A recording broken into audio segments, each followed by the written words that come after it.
오늘부터 마태복음 5장 말씀을 함께 나누어 보려 합니다. 5장부터 예수님의 산상수훈이 시작됩니다.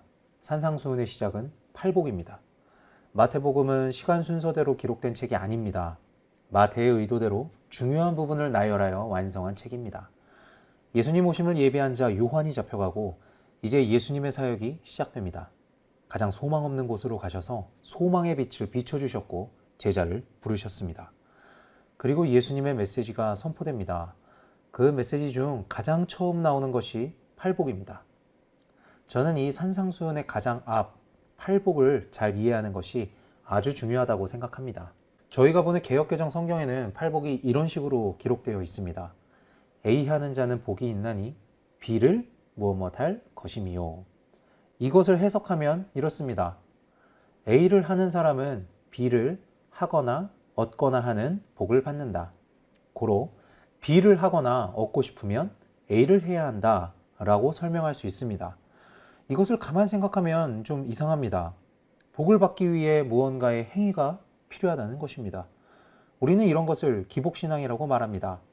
무엇을 해야만 하는 조건이 달려있는 것입니다. 기독교는 기복신앙이 아닙니다. 조건부 믿음이 아닙니다.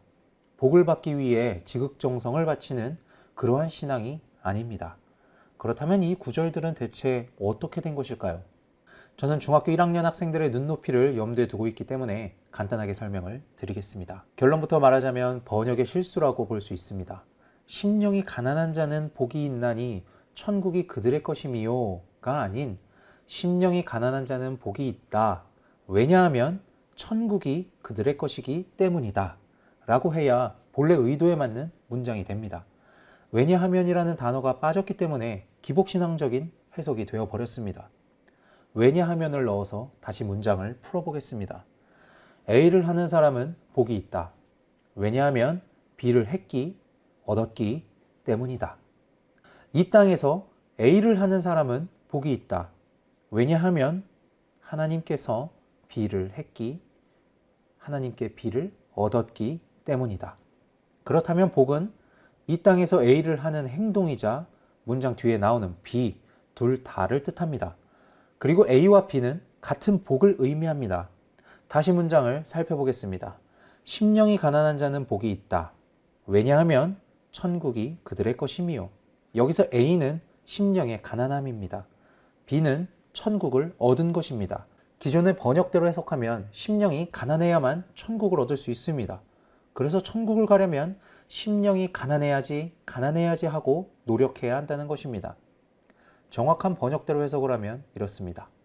천국을 얻은 사람은 복을 받았는데 그 복이 뭐냐면 이 땅을 살아갈 때 심령이 가난한 자로 살아간다 라는 것입니다. 천국은 하나님의 통치를 받는 곳입니다. 하나님의 나라죠. 그래서 우리가 하나님의 통치를 받는다면 이 땅이 바로 천국이죠. 여기서 가난하다는 말은 원어 성경을 보면 그냥 돈이 좀 부족한 정도의 수준이 아닌 부도가 나서 아주 파산해버린, 누군가 도와주지 않으면 그 무엇도 할 수 없이 완전한 폭망한 상태를 뜻합니다. 갓난아기는 누가 도와주지 않으면 아무것도 할 수 없죠. 바로 그러한 상태의 가난입니다. 결론적으로 해석해 보겠습니다. 하나님의 통치를 받는 사람은 이 땅을 살아갈 때 어떠한 모습으로 사느냐면 바로 하나님의 도우심 없이는 한순간도 버틸 수 없는 그러한 존재로 살아간다.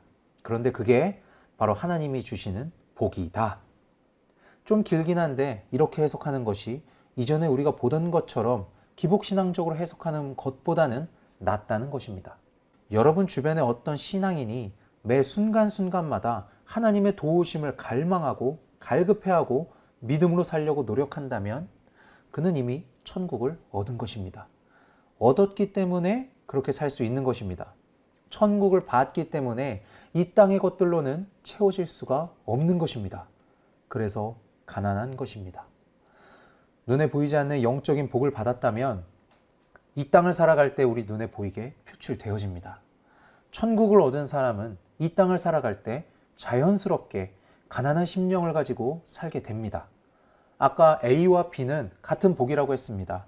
천국과 가난한 심령은 정반대의 의미 같지만 실은 같은 것입니다.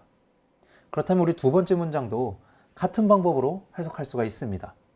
애통하는 자는 복이 있나니 그들이 위로를 받을 것임이요.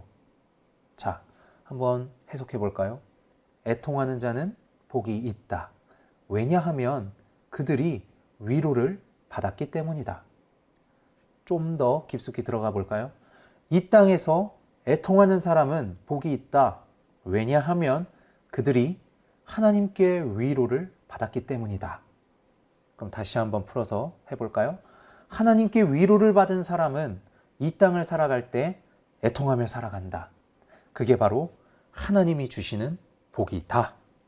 소망 없이 살던 인생에 하나님이 빛이 되어 주셨습니다. 우리 삶에 참된 위로를 주셨습니다. 그 위로를 받았는데 우리의 삶은 어떻습니까? 정말 예수의 인격과 성품을 갖추고 예수처럼 살고 있습니까? 애통은 창자가 끊어지는 듯한 그러한 슬픔과 고통입니다. 무엇 때문에 애통하십니까? 성적이 안 나와서? 용돈이 부족해서? 일이 잘 안 풀려서? 믿음으로 사는 것이 참 어렵죠. 중세 카톨릭 부패에서 전쟁을 일으키고 면죄부를 팔았습니다. 그것을 타도하고자 종교개혁이 일어났습니다. 소위 개신교라고 말하는 그것입니다. 그런데 근세 개신교에서는 마녀사냥을 저질렀습니다. 지금의 교회는 어떻습니까? 일부가 문제입니까? 아니면 일부만 정상입니까? 저와 여러분은 어떻습니까? 어렵죠. 믿음으로 사는 것이 참 어렵습니다. 변화되지가 않습니다. 우리의 본성은 너무 악하고 약합니다. 하나님께서 위로를 주시고 빛을 주셨는데 우리는 너무나도 악하고 약합니다. 그래서 마음이 아픕니다. 창자가 끊어지는 듯한 고통이 우리에게 있습니다. 애통해야 하는 것입니다. 하나님의 위로를 받은 사람은 이 땅을 살아갈 때 늘 마음이 아픕니다. 자신을 바라볼 때마다 애통하는 것입니다. 내 옆에 이웃을 바라볼 때 애통하여 울 수밖에 없는 것입니다. 예수님께서 십자가에 못 박히셨다는 것으로 우는 감성적인 눈물, 그러한 것은 애통이 아닙니다. 오히려 예수님께서 지금 우리를 보고 변화되지 않는 아직도 악하고 약한 우리를 보고 애통해 하실 것입니다. 그렇다면 결론적으로 한번 해석해 보겠습니다. 소망 없던 삶에서 하나님의 위로를 받은 사람은 이 땅을 살아갈 때 자신의 믿음 없음과 위로받지 못한 이웃들을 바라보며 애통하며 살아갈 수밖에 없다. 그런데 그것이 바로 복이다. 바로 이것입니다. 위로와 애통은 같은 것이죠. 복이죠. 아까처럼. 이렇게 팔복을 해석할 수 있습니다. 이렇게 팔복을 보게 되면 우리의 삶과 믿음을 성찰할 수 있을 것입니다. 여기서 정말 중요한 것은 바로 팔복이 하나하나의 복이라서 1번 복은 받았는데 3번 복은 못 받는 그러한 것이 아니라는 것입니다. 팔복은 하나입니다. 하나님을 만난 하나님의 자녀된 사람은 이렇게 살아간다는 것입니다. 갈라디아서 5장 22절 23절을 보면 성령의 열매가 나옵니다. 사랑, 희락, 화평, 오래 참음, 자비, 양선, 충성, 온유, 절제. 이게 다 따로따로입니까? 아닙니다. 성령의 열매는 하나입니다. 사랑의 열매가 맺혔는데 자비의 열매가 없다? 절제의 열매는 맺혔는데 오래 참음의 열매가 없다? 아니죠. 성령의 열매는 하나입니다. 팔복도 하나입니다. 성령의 열매도 팔복도 하나님을 만난 사람이 이 땅을 살아갈 때 겪는 변화이자 삶의 태도입니다.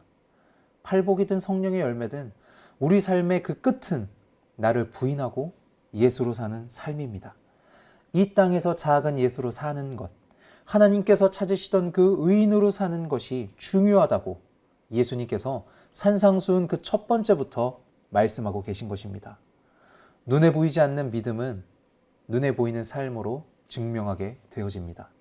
믿음의 삶은 우리가 꾸민다고 그럴싸하게 포장한다고 되어지는 것이 아닙니다. 하나님께서 주신 복을 받아 이 땅에서 행복하게 누리며 믿음으로 살아가는 저와 여러분 되시기를 축복합니다.